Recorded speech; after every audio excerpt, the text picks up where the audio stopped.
Hi, my name is Jonathan Hassel and I've been embedding web and mobile accessibility in organisations for over 14 years. I captured all of my experience in BS 8878 and I've been around the world for the last 2 years talking to people about all aspects of the standard, how it can help them to become competent and confident in accessibility and what sort of organisations it can help.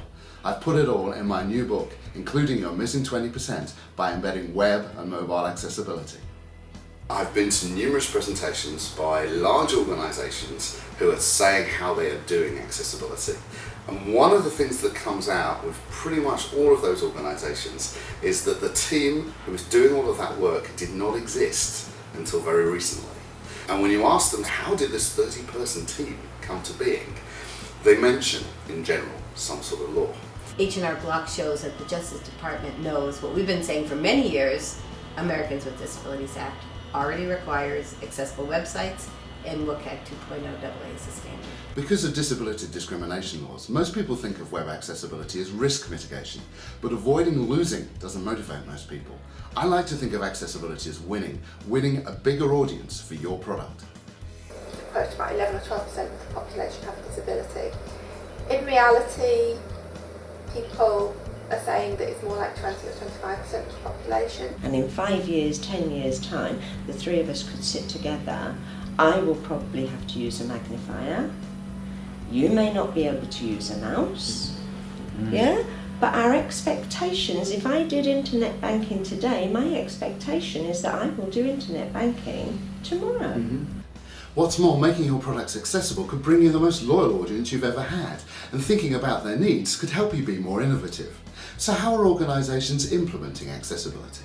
American companies, government agencies, universities are spending money to become accessible.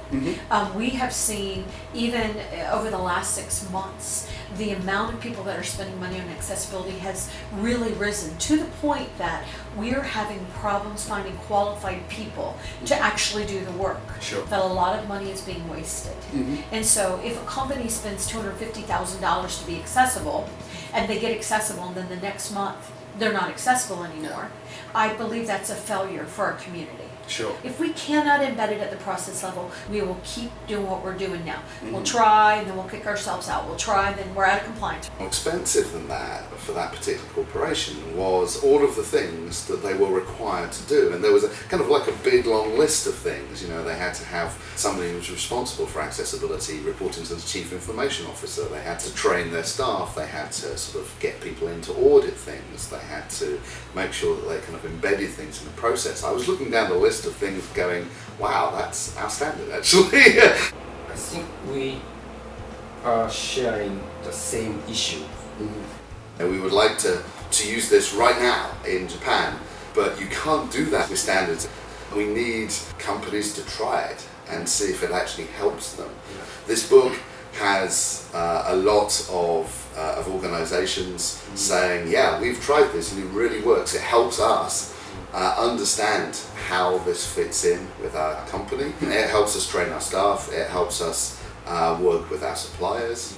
It's about procurement, it's about HR processes, it's about the IT department. Yeah. That's an internal ecosystem that's being built in the same way as we're trying to build that, as you say, within a country and a region. I believe it has major application in the States. If it was taken to the corporations, they wouldn't care where it came from. It would be something that they could implement. Sure. We need to embed this at the process level, and it's really not that complicated to do that. And the British Standards is a wonderful example. Just get everybody a copy of that and let's do it. But don't just take their word for it. Find out for yourself by ordering the book now.